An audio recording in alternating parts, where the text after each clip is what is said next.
Então, vamos pedir a Deus que Ele nos proteja, né, nos cubra com o seu manto e nos dê entendimento para conseguir vislumbrar a palavra que nós vamos estudar, de maneira que nós sejamos verdadeiros instrumentos da divulgação da Boa Nova.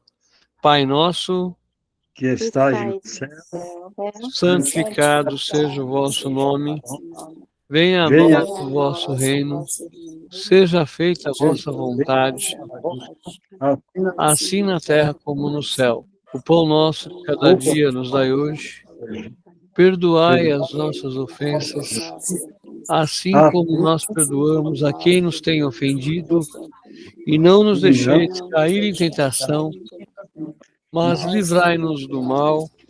Amém. Amém. Estamos reunidos em nome do Pai, do Filho, do Espírito Santo. Amém. Só um minuto. Estou imprimindo uma coisinha aqui. Bom, vamos lá. Quem faz aí a primeira leitura? Posso fazer. Por favor. Leitura do livro do profeta Jeremias. Eis que virão dias, diz o Senhor, em que concluirei com a casa de Israel e a casa de Judá uma Judá. nova... Judá. É mistura de Judá com Judá, dá isso.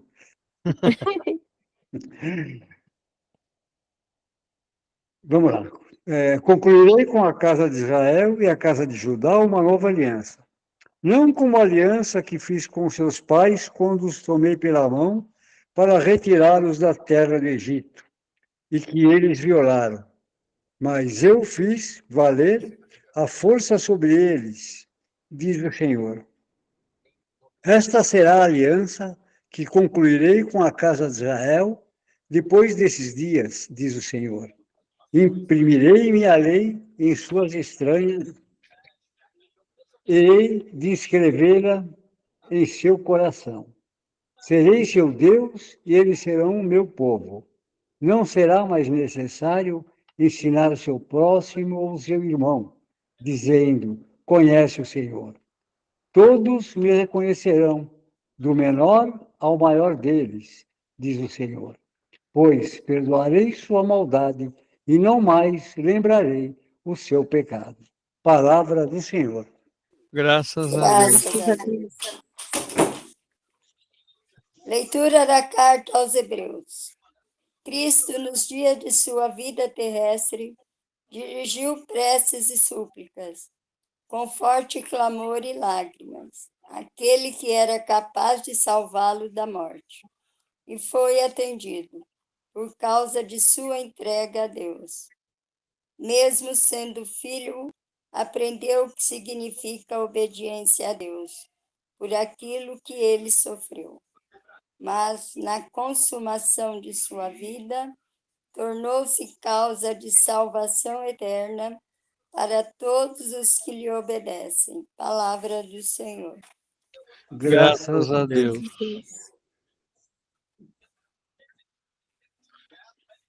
Achando aqui o Evangelho. Proclamação do Evangelho de Jesus Cristo segundo João. Glória a vós, Glória Senhor. a vós, Senhor. Naquele tempo, havia alguns gregos entre os que tinham subido a Jerusalém para adorar durante a festa. Aproximaram-se de Felipe, que era de Betsaida da Galileia, e disseram: Senhor, gostaríamos de ver Jesus. Felipe combinou com André e os dois foram falar com Jesus.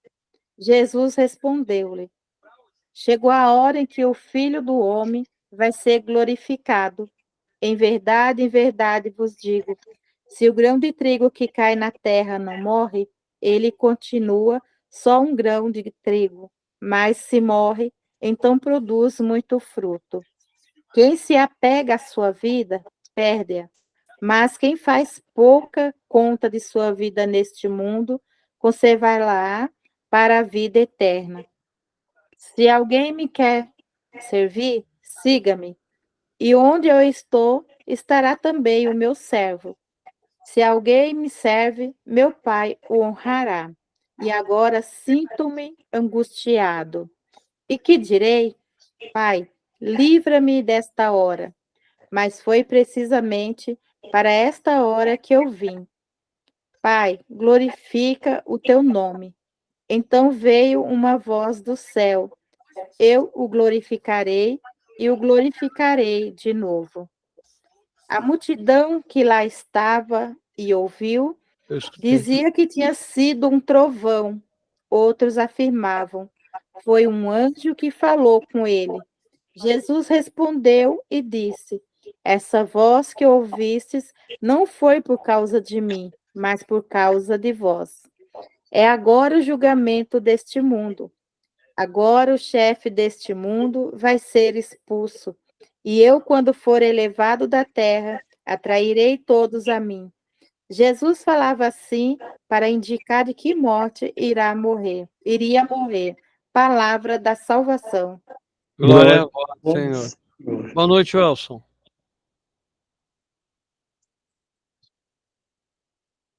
Vamos lá, minha gente. O que a gente tem dessas 3 leituras, começando pela primeira, para falar sobre elas? A nova aliança é uma nova lei. Não será mais cravada na pedra, né, como diz lá. Jesus é a nova lei baseada no amor e na justiça. Só na fé e na conversão é que seremos perdoados e participantes da nova vida proposta por Cristo. O que mais que a gente tem na primeira leitura?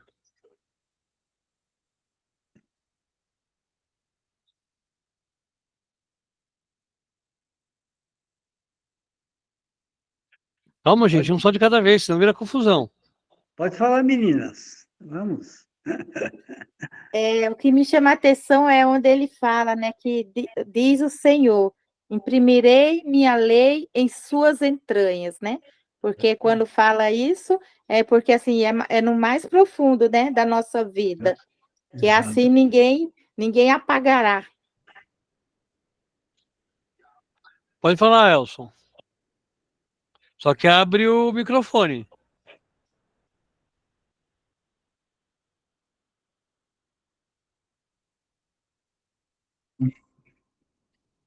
Abra o microfone, homem.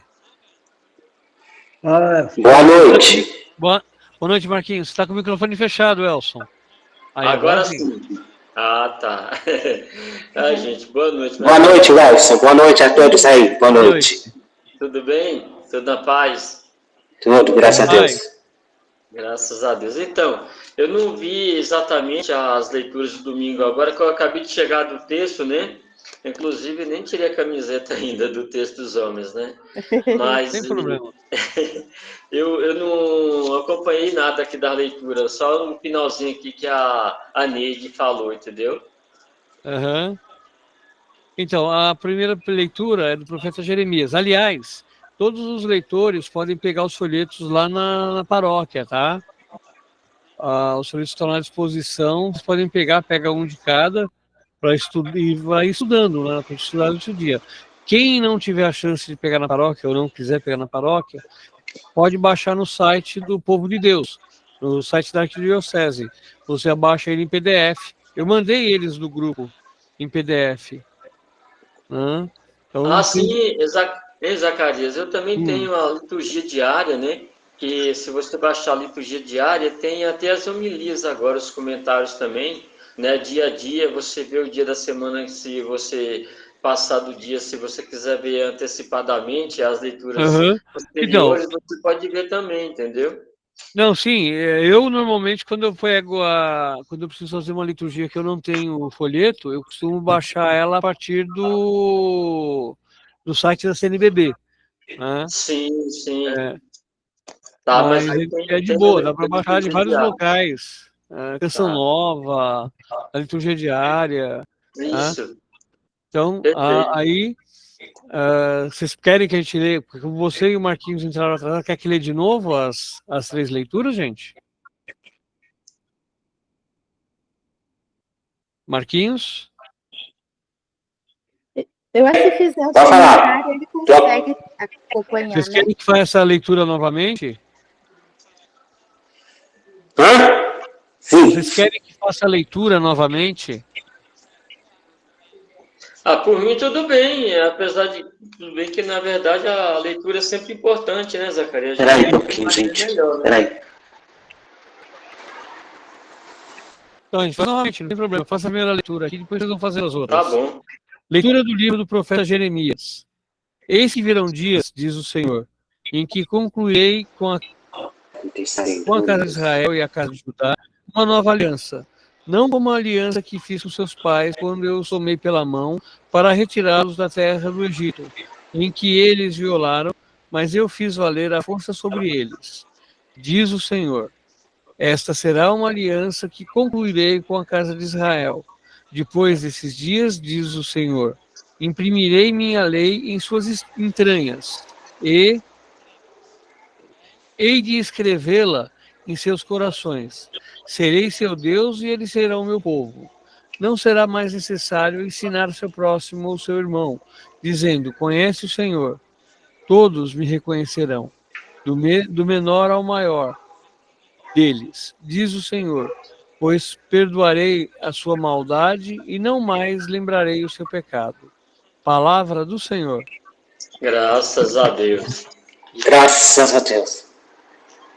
Alguém faz a segunda leitura, por favor? Bom, agora faço. Leitura da carta. Pode fazer.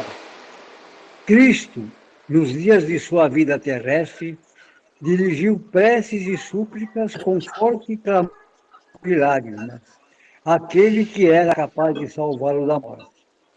E foi atendido por causa da sua entrega a Deus. Mesmo sendo filho, aprendeu o que significa obediência a Deus por aquilo que ele sofreu. Mas, na consumação de sua vida, tornou-se causa de salvação eterna para todos os que lhe obedecem. Palavra do Senhor. Graças a Deus. Graças a Deus. Anúncio do Evangelho de Jesus Cristo, segundo João. Glória a vós, Senhor.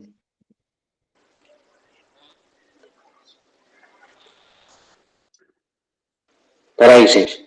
Naquele tempo, havia alguns gregos entre os que tinham subido a Jerusalém para adorar durante a festa. Aproximaram-se Filipe, que era de Betsaida da Galileia, disseram, Senhor, gostaríamos de ver Jesus. Filipe combinou com André e os dois foram falar com Jesus. Jesus respondeu-lhes, chegou a hora em que o Filho do Homem vai ser glorificado. Em verdade eu vos digo, se o grão do trigo que cai na terra não morre, ele continuará só um grão de trigo. Mas se morre, então produz muitos frutos. Quem se apega à sua vida, perdê-la. Mas quem faz pouca conta de sua vida neste mundo, conservá-la para a vida eterna. E se alguém quiser seguir, siga-me. E onde eu estou, estará também o meu servo. Se alguém me serve, meu Pai o honrará. Agora sinto-me angustiado. E o que direi? Pai.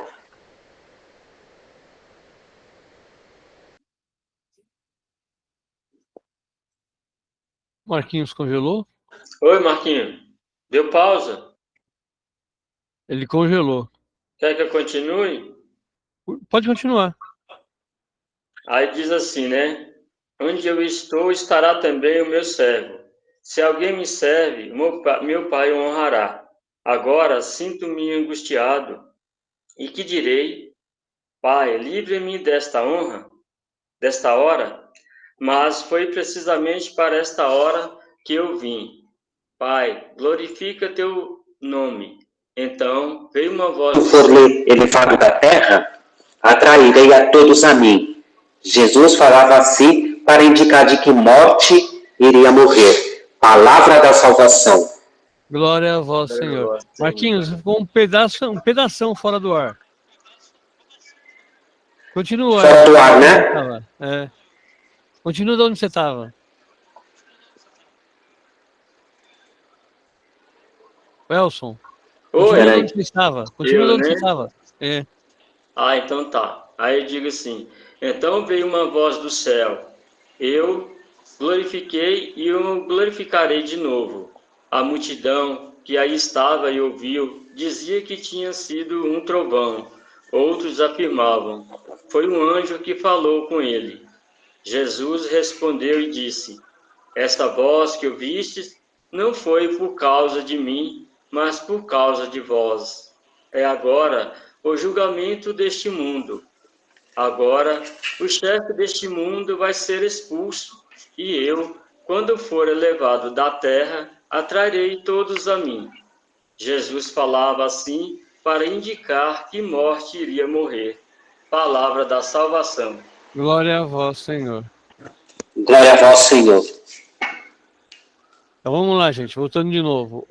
Seu José, pode repetir, por favor, o seu comentário da primeira leitura? A nova aliança é a nova lei que não será mais cravada na pedra. Jesus é a nova lei baseada no amor e na justiça. Só na fé e na conversão é que seremos perdoados e participantes da nova vida proposta por Cristo. É que nem a Neide comentou. Essa lei agora vai ser cravada no coração da gente, como diz a Neide aí. Não será mais na pedra. Será o próprio Cristo. Certo. O que mais, gente, a gente tem na primeira leitura?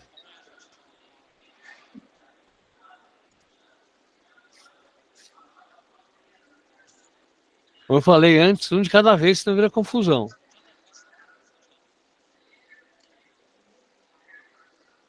Qual que é a diferença da aliança proposta na primeira leitura pelo profeta Jeremias e a aliança que Deus colocou que era anterior? O que muda?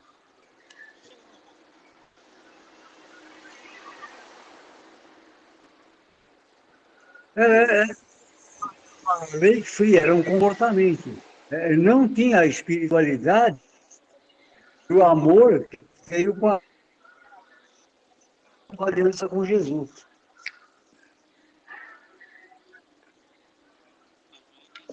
Tá, mas aqui nós estamos falando do Antigo Testamento, então nós entortamos a visão para chegar até Jesus. Mas qual é o princípio que a gente tem aqui nessa primeira leitura que muda da aliança antiga para a aliança que Jeremias está anunciando?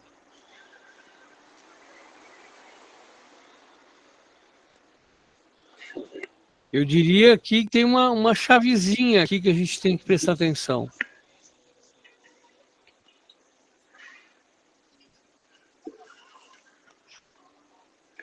O que é, gente? É que Deus está dizendo aqui que vai concluir, né, a aliança dele nas entranhas e escrever no coração. E ele diz que será ele e serão o meu povo. Não será necessário, não ensinará seu próximo ou seu irmão. E isso aí é uma questão de sabedoria, né, de compreensão. Se nós olharmos pela ótica, né,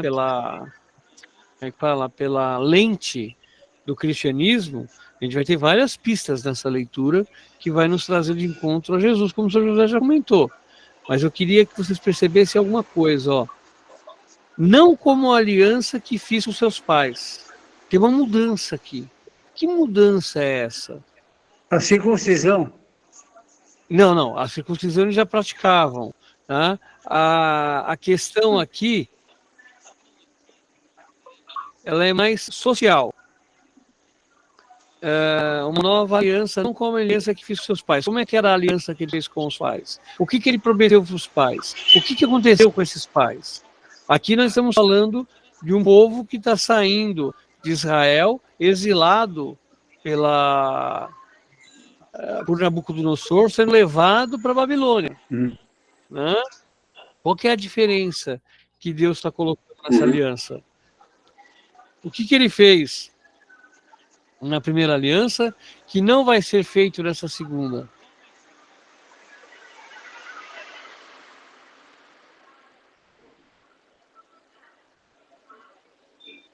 Na primeira ele tirou do Egito, certo? Sim. Agora, por causa do comportamento deles, certo? Do que fizeram, a bagunça que tornaram, agora eles caíram nas mãos dos babilônios, né? Certo? Certo. Pela não observância daquilo que Deus tinha deixado na primeira aliança.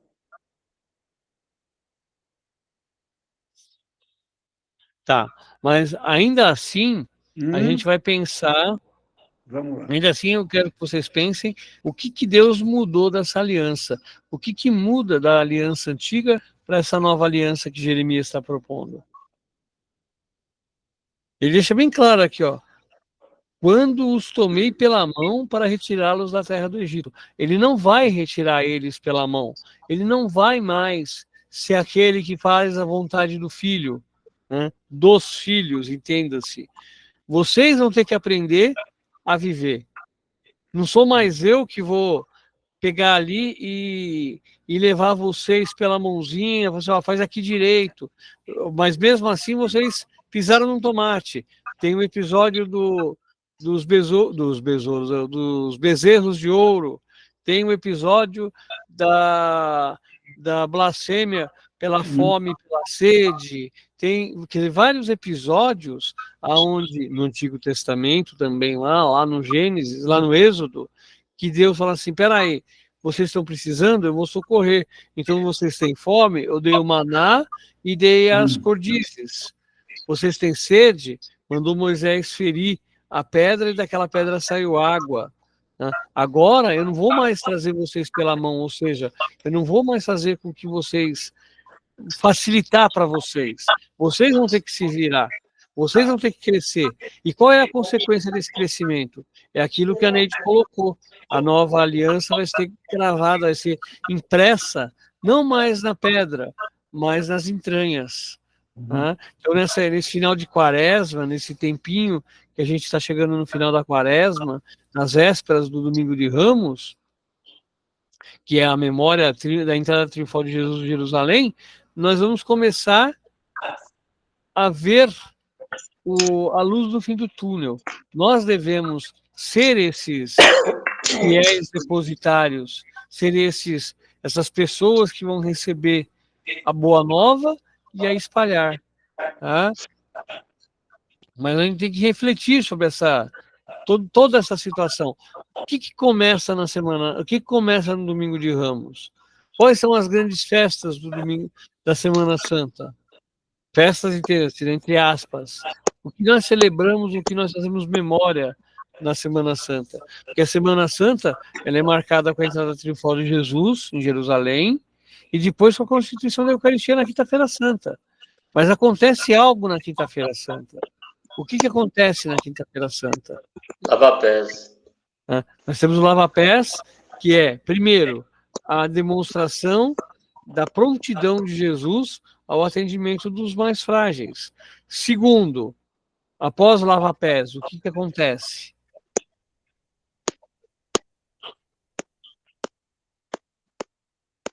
Neide, teu microfone está fechado.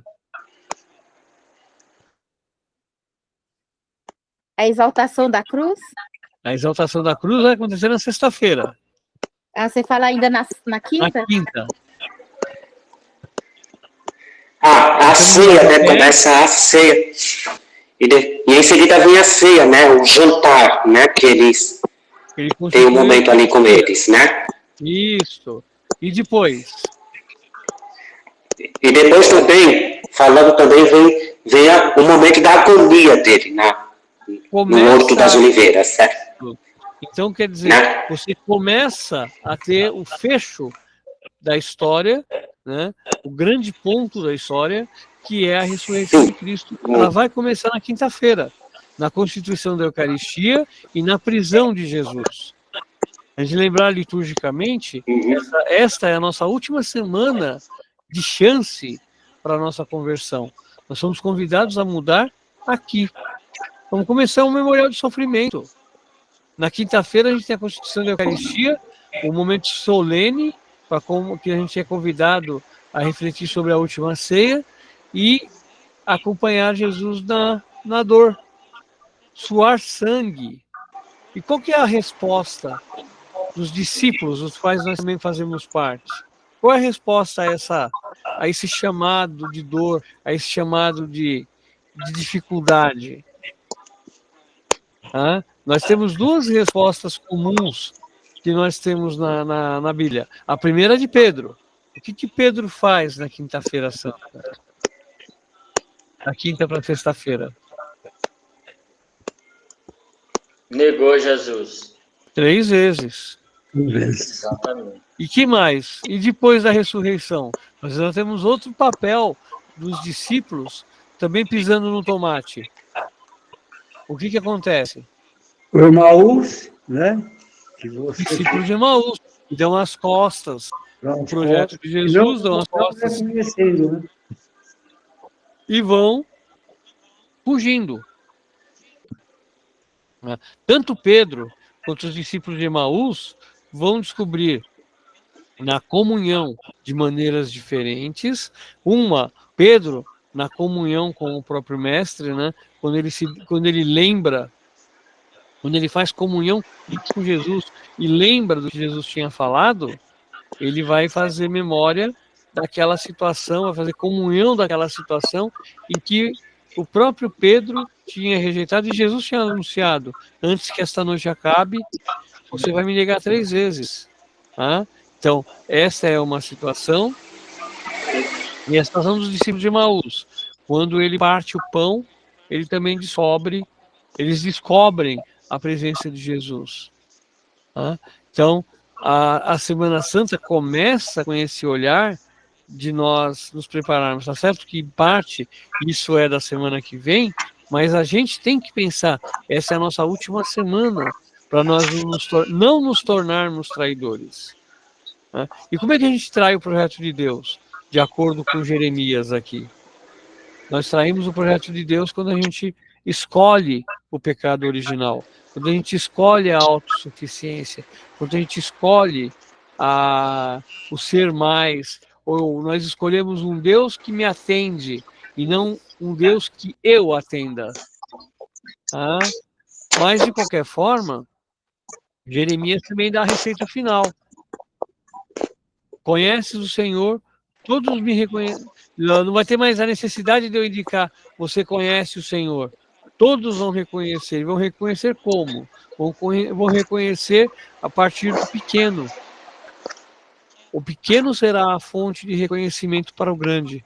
Então, a partir do pequeno, o grande vai reconhecer a presença de Deus. O grande vai reconhecer a manifestação de Deus. Você tem aqui uma inversão de papéis na sociedade. E é isso que Jeremias coloca. Ele fala: será o pequeno vai ser a fonte de reconhecimento do grande, e não o contrário. Não vai ser mais o grande, não vai ser mais o sumo sacerdote o responsável pelo anúncio, e sim o pequeno.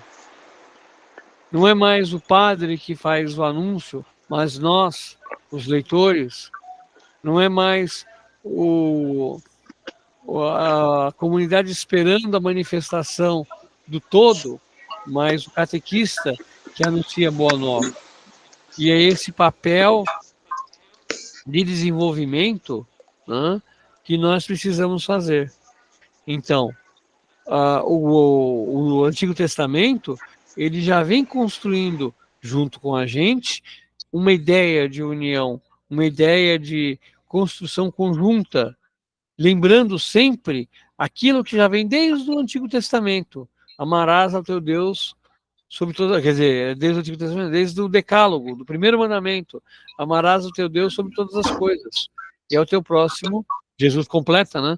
E ao teu próximo como a ti mesmo. Então, esse complemento de fé é uma fé que vai agregando, nos agregando à execução e à palavra de Deus. Mais alguma coisa da primeira leitura?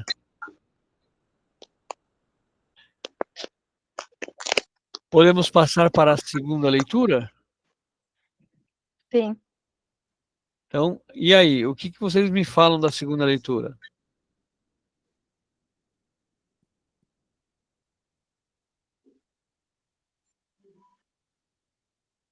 Vamos fazer um pouco, vamos brincar um pouquinho e vamos analisar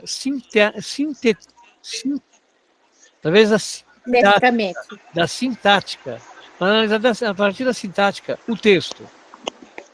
A gente tem aqui que o texto é uma carta. Ele tem características de carta? Sim. Tem? Acredito que sim. Não, não tem. A carta aos Hebreus não é uma carta, é um sermão. Né? A gente percebe, esse trecho mostra bem que ele não é uma carta. Ele não se dirige a uma pessoa ou a um grupo, ele se dirige a todos. A obediência a Deus é uma ordem primária. Voltamos para o primeiro mandamento: amarás a teu Deus sobre todas as coisas. Quem ama, obedece.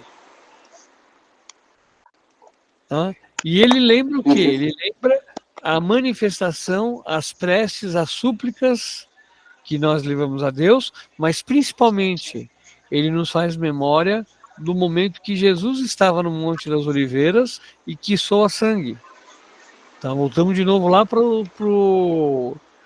a leitura da semana que vem, né? Para a iminência da Páscoa. Então, estamos lá.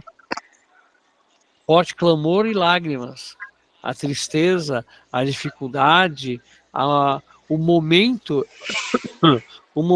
de ter uma construção, uma dificuldade para que nós sejamos reconhecidos como povo. Mas a carta que ele escreve aos Hebreus é, na realidade, não uma carta, diferente da carta de Paulo, né? Ela tem cabeçalho, que ela tem desenvolvimento e despedida.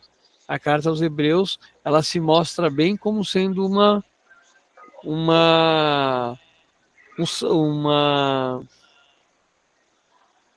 não é um salmo, gente, me perdeu me fugiu a palavra.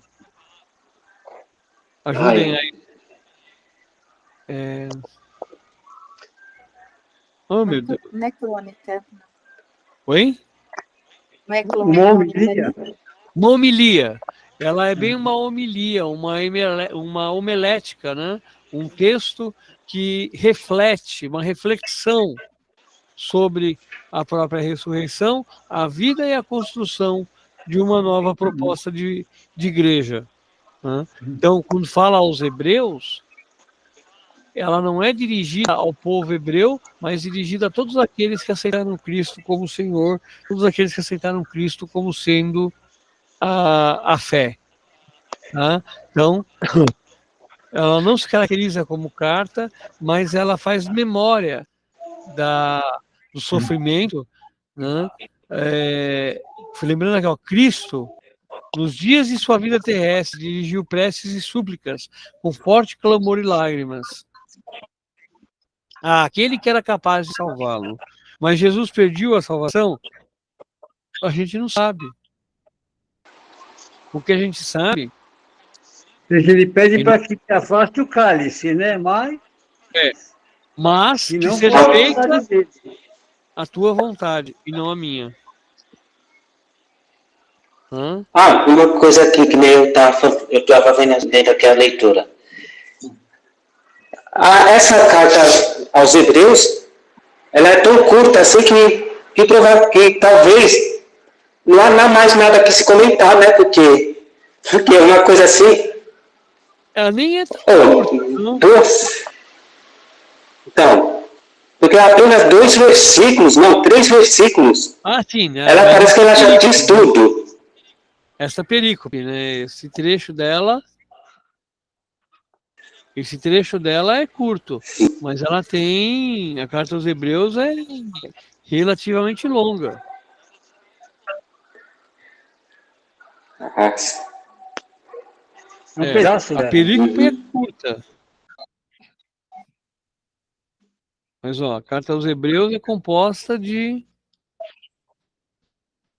9 capítulos. Ela é composta de 9 capítulos. é que assim, vendo assim, a carta aos Hebreus, eu penso que foram várias ou foi apenas uma pessoa que escreveu a carta aos Hebreus? É difícil saber, Marquinhos, né? Ela pode ter passado por várias redações até chegar na redação final. Tá? A ideia é fazer um anúncio à população, que pensa assim, ó, quando a gente fala de carta aos Hebreus, por que eles escreveram uma carta a um povo que não aceitaria Jesus como Senhor? Tá? Vamos parar e pensar a fé a partir do foco do foco original. O cristianismo, por si só, ele era, a princípio, uma seita judaica. Tá? Então, o próprio cristianismo era uma seita judaica. Sendo judeu, sendo uma seita judaica, ele era hebraica. Se ele era hebreu, ele era hebraico, então, qual que é a ideia? Mostrar para a comunidade nascente, a comunidade hebraico-cristã, tá? Os valores de Cristo. Então, seria uma carta voltada a todo o cristão hebreu, ou todo hebreu cristão, tá? Ou todo aquele que aceitava a fé no Nazareu, como era conhecida a seita de Jesus na época em que se começa o Antigo Testamento. A gente não tinha os cristãos, nós não tínhamos aqueles que eram de propriedade de Cristo, mas nós tínhamos os nazareus, aqueles que aceitavam a ideia de Jesus de Nazaré. Então, os nazareus, eles recebiam essa característica, e eles eram hebreus. Então, pode ser que a carta tenha sido escrita para elucidar a fé daqueles que vêm do judaísmo e abraçam o cristianismo. Tá? Então, essa é uma das explicações da carta aos Hebreus. Tá? Mas não necessariamente que ela foi escrita para os judeus que não aceitavam o cristianismo.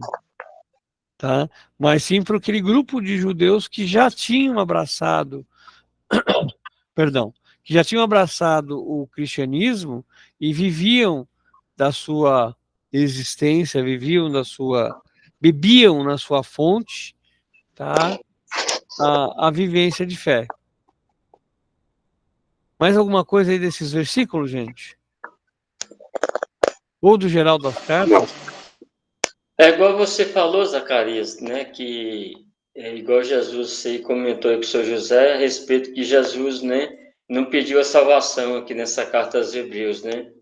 Porque, na verdade, o que ele queria é que o povo entendesse que ele era a salvação. Ele era para ser respeitado e o povo tivesse a fé devida em Deus, porque ele veio para isso, né? Ele veio para fazer, né, e acontecer aquilo que Deus quis e quer que a gente faça, né? Que é ter a fé e crer nele para que, na consumação da vida dele, ele torna a causa da nossa salvação.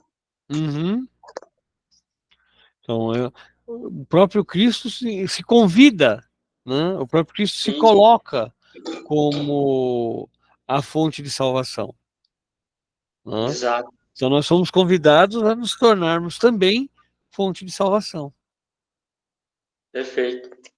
O que mais, gente?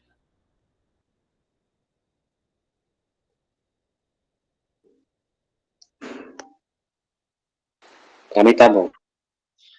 Evangelho. Neusete caiu, não conseguiu voltar. Evangelho. O que a gente tem aí do Evangelho? O que chama a atenção é a presença dos gregos aí, né? que os gregos, os não-judeus, né, representam a universalidade de Cristo, né? Ele veio para todos. Aquele que na cruz representa a salvação para todos os povos, judeus ou não, né? Seu amor não faz distinção de povos ou raças.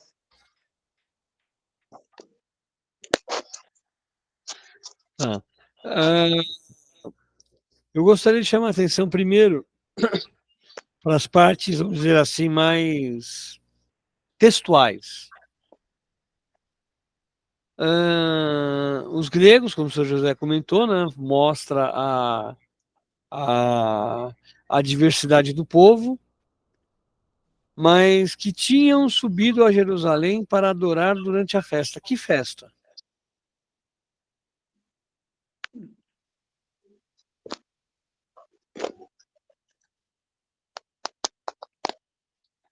Que festa que os gregos vieram para celebrar?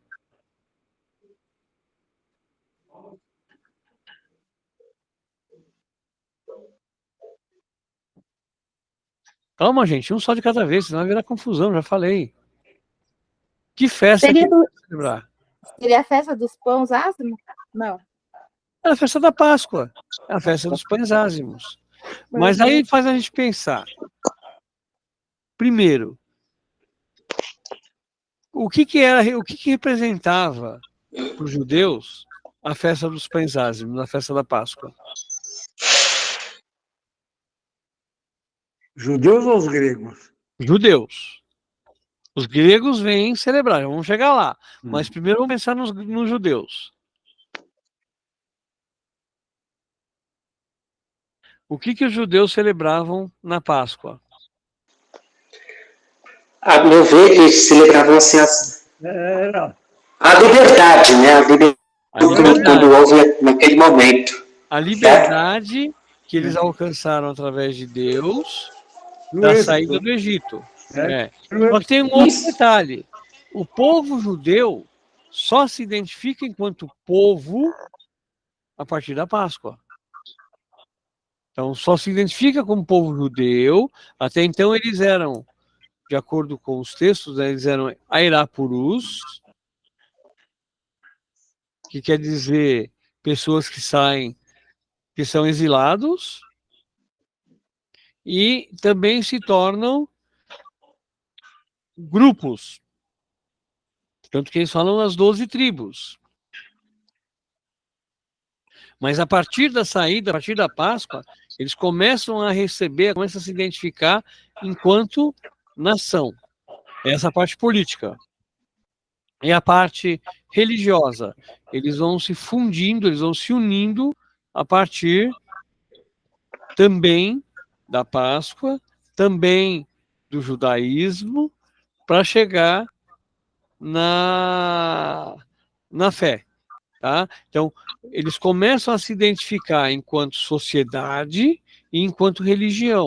Então, a partir da Páscoa, eles começam a criar entidade de fé. É a partir da Páscoa que eles vão receber os 10 mandamentos. É a partir da Páscoa que eles vão ter todo o ritual, né? O comer ervas amargas, para lembrar que eles eram escravos, bebidas, pão sem fermento, porque eles tinham que sair às pressas, então todo o fermento foi deixado para trás. O fermento leva uma semana para se produzir, tá? Que é a fermentação da própria massa de pão. Então, tudo isso eles vão deixando para trás. Então, agora, o que esses gregos têm a ver com a celebração da Páscoa? Por que eles sobem para Jerusalém para celebrar a Páscoa? Porque a influência judaica, da caridade judaica, já tinha ultrapassado os limites de Israel. Israel tinha missionários que pregavam para prosélitos, né, pregavam para pessoas não judias a fé. E em vários textos do Antigo Testamento, você encontra tanto profetas quanto reis que se convertem ao judaísmo ou se convertem a Javé na sua existência.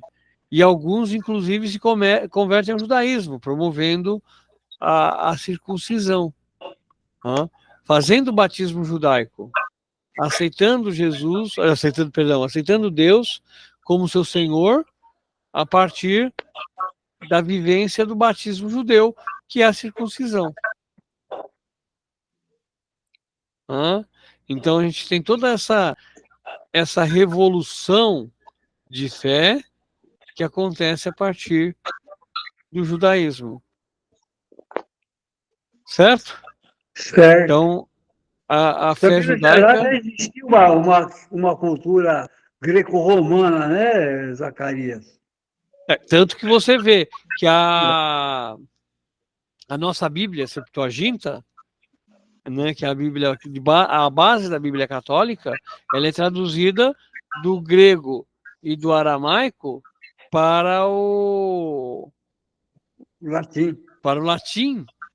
Tá? Minto. Ela é traduzida do aramaico para o grego, que é a Septuaginta,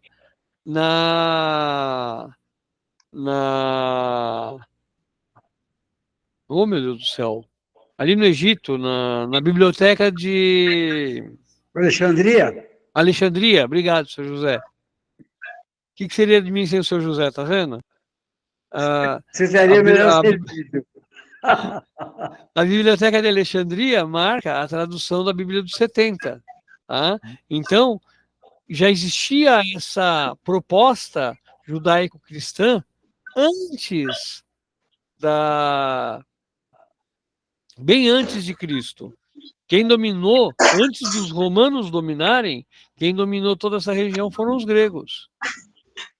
Tá? Os romanos só vão dominar isso bem mais tarde, quando os gregos já tinham perdido força, inclusive os romanos dominam os gregos. Só que os romanos dominam os gregos politicamente, dominam os gregos economicamente, mas não dominam os gregos culturalmente. Quem domina os romanos culturalmente são os gregos.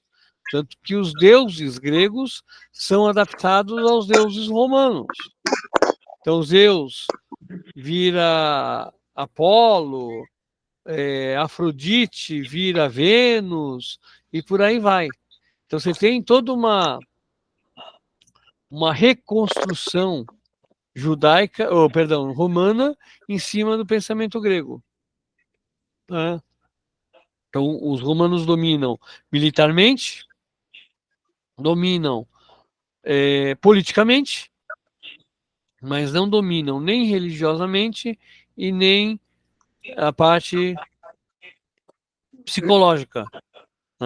Isso continua grega. O pensamento continua grego. Então, quando eles falam aqui de gregos, entre os que tinham subido para Jerusalém, não é necessariamente gregos, mas pessoas que não eram judias, que não eram judeus. Então, pessoas de outras influências, não necessariamente gregos, mas que tinham uma visão diferente de fé. E essa fé acaba absorvida pelos judeus. Mas vamos continuar aí. Aproximam-se de Filipe, que era de Betsaída da Galileia, e disseram: Senhor, gostaríamos de ver Jesus. Então, aqui você já tem uma influência. Lembrem, o evangelho não tinha alguém andando do lado de Jesus escrevendo num laptop, ou mandando, mesmo que fosse por pergaminho, escrevendo no pergaminho aquilo que Jesus falava. Essa construção, essa interferência, essa influência, ela acontece anos depois. Então, o texto ele é escrito anos após o fato. Pelo menos de tradição oral, né, Zacarias? Ele vem refletido. Então, aqui você já tem uma influência da vivência cristã nas comunidades gregas, nas comunidades judaicas, nas comunidades influenciadas, porque o cristianismo ele começa a se inserir, inclusive, até a Macedônia, que seria, na época, a parte mais ao norte da Europa. Tá? Então, você vai tendo toda essa influência judaico-cristã interferindo na construção desse texto também. O que mais que a gente tem? Filipe fica como uma marca para nós, porque é Filipe também que leva, junto com Paulo, a influência judaica, a interferência cristã, tanto para a Judéia quanto para a África. Né? Lembra que é Filipe que batiza, lá nos Atos dos Apóstolos, o eunuco, que vinha da Etiópia. Então você vai tendo toda essa construção, essa ligação do cristianismo com a interferência, com a influência dos povos que vão formando a nova fé, a nova aliança. Aí Jesus vai colocar o quê? Jesus vai colocar que ele precisa ser elevado e ser reconhecido, ser glorificado. Lembremos agora que aqui nós estamos falando do Evangelho de João. Onde Jesus é elevado? Jesus é elevado, aclamado rei, a partir da entrada triunfal em Jerusalém. Tá? Hosana rei, Hosana rei, Hosana Rá. Então, Jesus vai ser elevado a partir do anúncio da sua entrada triunfal.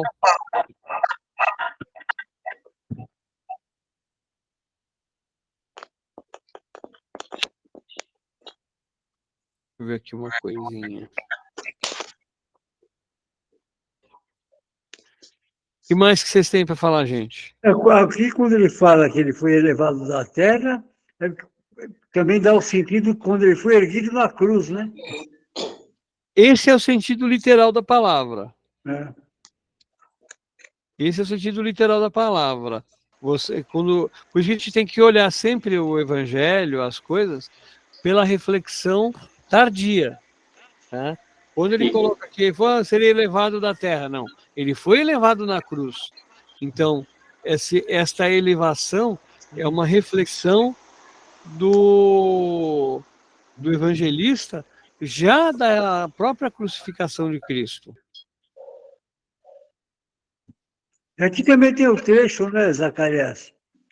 Eu o glorifiquei e o glorificarei de novo. Então, porque como é que ele glorifica? Ele trouxe que já vai... Esse de novo seria a ressurreição, né? Exatamente.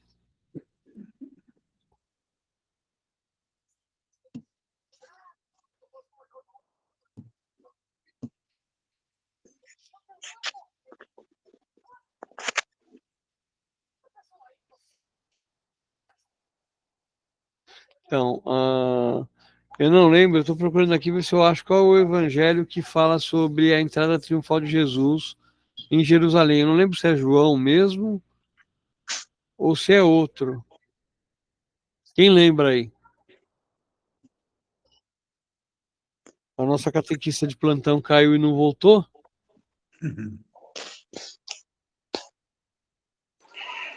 Mas eu acredito que seja o Evangelho de João mesmo João mesmo, né? Que vai falar sobre isso. Sobre a entrada triunfal de Jesus. Eu também acho que é João. As características do Evangelho, né? Só uma coisa que me intriga aqui nesse Evangelho aqui, é uma frase que ele fala assim: quem se apega à sua vida, perde-a. Mas quem faz pouca conta de sua vida neste mundo, conservará para a vida eterna. Mas aí, o que será que ele quis dizer sobre isso, né, gente? Porque o que tem a ver sobre que ele vai falar durante seus últimos dias da sua paixão iminente que vem, né? É algo interessante, Marquinhos, se você parar para olhar. A entrada triunfal em Jerusalém é João, mas tem Mateus 21, Marcos 11 e Lucas 19. Os 4 falam. Bom, vamos lá. Primeiro, vamos começar pelo exemplo que ele dá. Vocês já ouviram a parábola da sementinha, ou a história infantil da sementinha? A semente, para poder brotar, ela tem que morrer. Tá? Então, se ela não for para a terra e não se enterrar, ela não virar, ela não apodrecer, ela não tiver esse processo de metamorfose, ela não nasce. Tá? O que Jesus quer dizer aqui? Se alguém tem apreço à sua própria vida, está preso ao pecado original. Tá? Eu preciso de mim mesmo, senão eu não vou dar continuidade. Eu preciso ficar vivo para poder dar continuidade no meu projeto.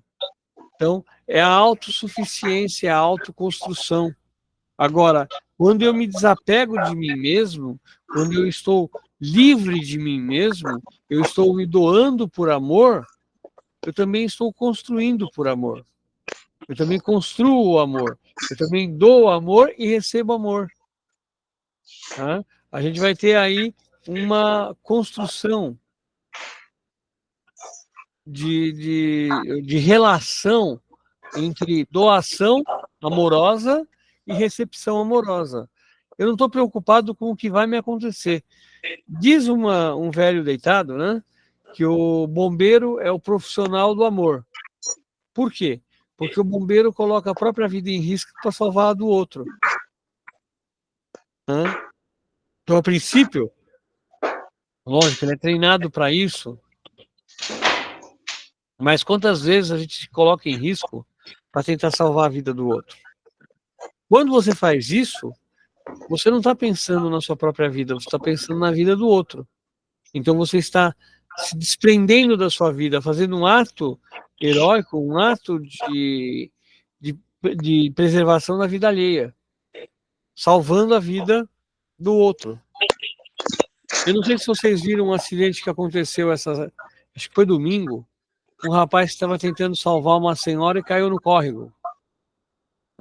Quer dizer, ele deu a própria vida para tentar salvar a vida do outro.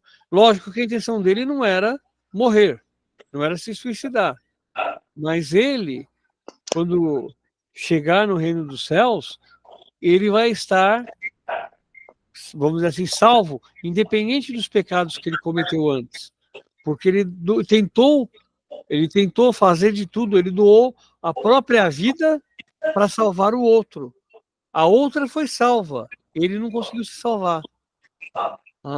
Mas ele deu a vida para tentar salvar o outro. Por amor, né? É, por amor. É o caso daquele ator que salvou a Camila Pitanga. Não lembro agora o nome dele. Domingos Montanhês. Obrigado, Lu. Domingos Montanhês. Montanhê. Mas ele puxou a Camila Pitanga para fora do risco, mas ele mesmo não conseguiu sair.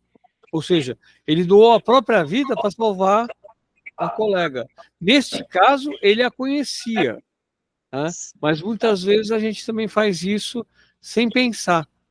Porque é o teu instinto preservar o outro. Como é o instinto, só que aí, lógico, é biológico, o instinto do pai salvar o filho, o instinto da mãe salvar o filho. Tá? A mãe ainda é mais forte o instinto do que do pai. Por isso que se fala instinto de mãe. O instinto da mãe salvar o filho é biologicamente natural. Porque ela vai buscar salvar o seu código genético, o código genético mais novo, e ignorar o código genético mais velho. Tá? Então, o mais idoso, aquele que tem menos chance de sobrevivência, acaba dando a vida pelo mais novo. Tá? Mas aqui é um ato de amor. A gente doa em nome de Deus, a gente doa em nome do nosso nome, para fazer com que o outro possa sobreviver. Esse convite também que Deus nos dá. Tá?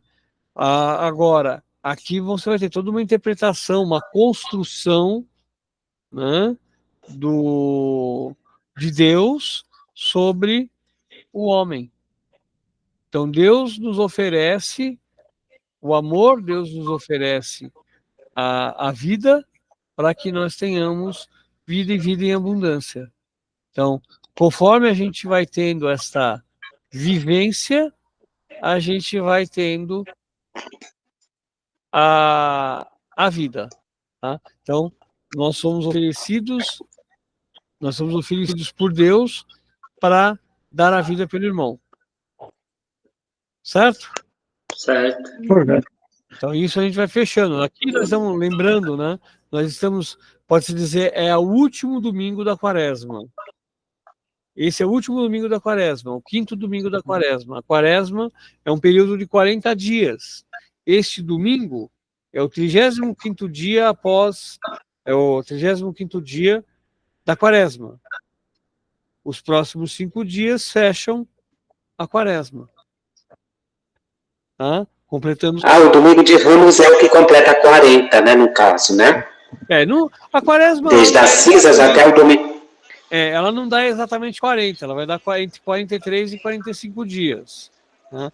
Mas, certo. Na prática, né, ou melhor, na teologia, na teoria, essa é a semana. Quinto domingo da quaresma, 5 vezes 7, 35. Com os 5 dias da semana, vão até sábado, você vai ter os 40 dias. No sábado, começa os preparativos do domingo de Ramos, da entrada triunfal de Jesus em Jerusalém. E aí inicia a Semana Santa. Tá? Lembrando sempre que o domingo de Ramos começa às 18 horas do sábado. Então, a gente já começa a celebrar o domingo de Ramos, a entrada triunfal de Jesus, às 18 horas do sábado que vem. Tá? E aí já começa os tratativos da Semana Santa. Certo? Certinho. Mais alguma coisa? Certíssimo. Da minha parte, não. Tá bom. Ok. O Elcio, tem alguma coisa para colocar? Não, tá bom. Tá ótimo. Neide? Não. Tudo bem. Seu José? Tudo ok. Podemos Tranquilo. passar a regra e mandar a conta? Pode mandar. Então, eu mandei uma reflexão sobre esses 3 textos, volto a repetir, né, no grupo. Quem quiser dar uma lida também para aumentar a reflexão, sintam-se à vontade. Quiserem criticar também, sintam-se mais à vontade ainda, você é muito bem-vindo, porque aí a gente vai vendo o que a gente não viu no texto. Tá bom? Correto. Então vamos fazer nossa oração final. São 9h40. Então... E vamos rezar também pela alma da mãe da Francileude, né, que faleceu esses dias atrás, né? Sim, que que o Senhor possa colocar. A Francileude é do meu grupo 5. Uhum. Falar em grupo 5, quem é que tá com a missa de quinta-feira essa semana? Deixa eu ver. A 3 fez... A 1 foi a 7, a 2... Não, a 1 foi a 7? Foi, né? Nós somos às 7 da manhã. A 2, a 3 foi... A 3 que tá na quinta-feira, na quinta e na sexta. É o grupo da Newsette.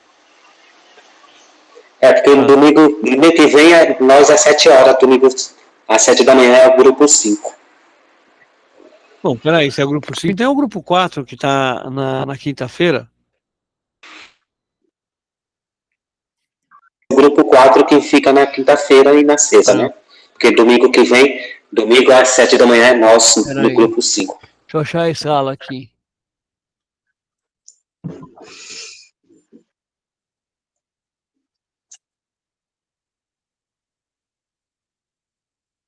Caramba, não tô achando a escala aqui.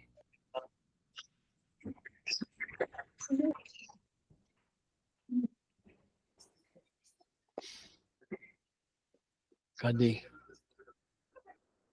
Aqui. Não, janeiro, fevereiro. Isso aqui já era. Março, abril. Aqui. Deixa eu ver. É dia 21, né? Dia 17. Dia 17, no domingo? Dia 17, a equipe 5 tá às 7 da manhã. É. Ah, é isso que você falou, né, Marquinhos? Vocês estão às 5 da manhã. 5 da manhã. Às 7 da manhã. Dia 17, então dia 16 é a tua equipe, né, Neide? Não, ainda Tá não. na quinta, dia 14. Dia Não. 14 é a equipe 4. É o 4. Aí vai o Nelson e a Neuza. E aí vocês têm quem vai fazer no dia 15? Porque vocês repetem, que senão tem que pedir apoio no grupo. Dia 15 na sexta, né? Na sexta, 7h30 da manhã. Eu já vejo com as meninas, porque tem meninas que querem fazer no meu grupo. Tá bom. Tá bom? Tá bom. Não, só para saber que está tudo em ordem. Uhum. Aí depois, no dia 17, a equipe 5 às 7 da manhã e a equipe 1 às 18. E às 10 são jovens. Na outra semana, agora a gente precisa saber com o Padre Anísio se na semana que antecede o Domingo de Ramos, se ele vai, dia 22, se ele vai fazer também a missa às 5h30 da manhã. Às 5h30 da manhã. Que ele é 22. Dia 22, né? Deixa eu ver. Não, porque a princípio ele falou que ia fazer durante a quaresma. A quaresma termina domingo.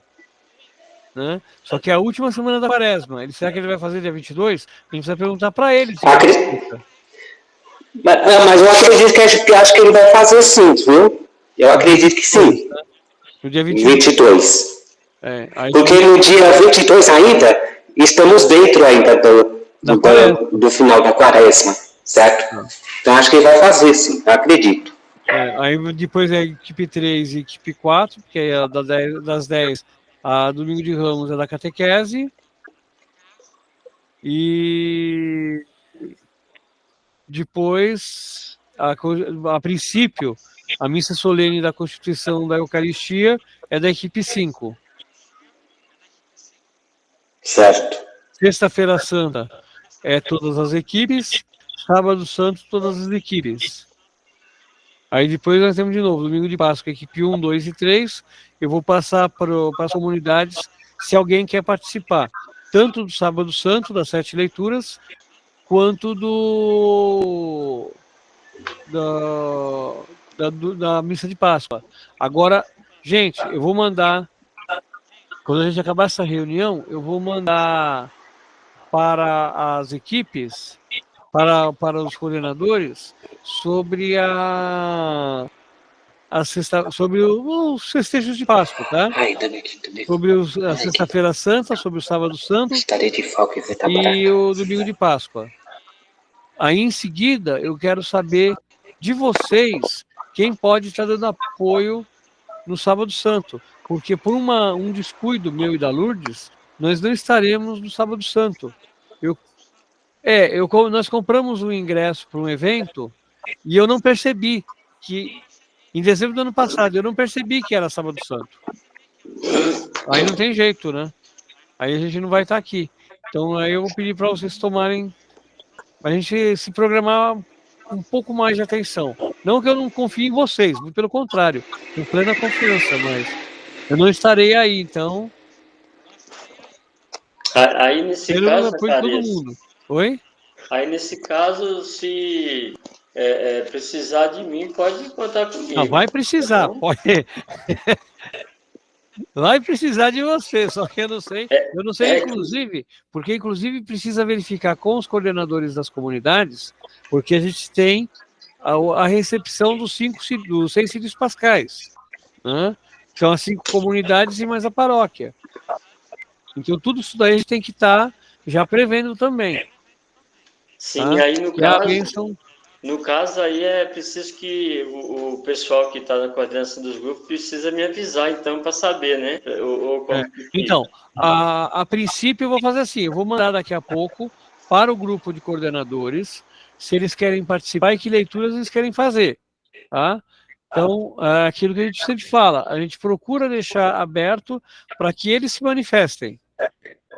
Entendi. Independente do que eles manifestarem ou não, a gente vai pegar e distribuir o resto entre os leitores do Madalena. São 7 leituras do Antigo Testamento e 2 do Novo Testamento, se não me falha a memória.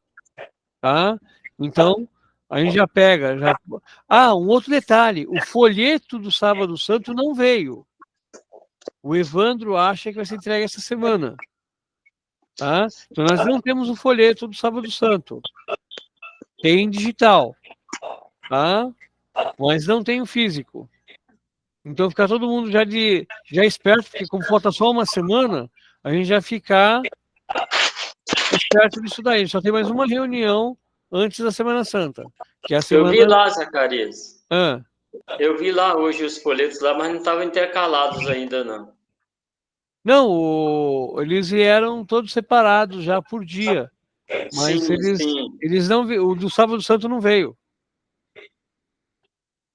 Sábado Santo não veio. A gente tem que ficar esperto, tá bom? Então vamos fazer a nossa oração final. Isso aqui já... A gente já ficar esperto com tudo, com a organização. Então, que Deus da esperança, que nos cumula de toda alegria e paz em nossa fé, pela ação do Espírito Santo, que nos proteja, nos guarde e nos coloque a serviço, como Maria foi colocada e aceitou esse serviço. Então, pedimos para que ela, o ícone maior da nossa fé, nos mostre como ter fé em Cristo, a fé e soube, na sua dor, receber o projeto do Pai. Ave Maria, cheia de graça, o Senhor é convosco. Bendita sois vós entre as mulheres, e bendito é o fruto do vosso ventre, Jesus. Santa Maria, Mãe de Deus, Santa Maria, Mãe de Deus, rogai por nós, pecadores, agora e na hora de nossa morte. Amém. Estivermos unidos, permaneceremos sempre em nome do Pai, do Filho, do Espírito Santo. Amém. Fiquem em paz, na paz do Senhor, e que Ele nos guarde para sempre. Um forte abraço. Amém. Tchau. A todos uma boa noite e um forte abraço a todos. Amém. Amém.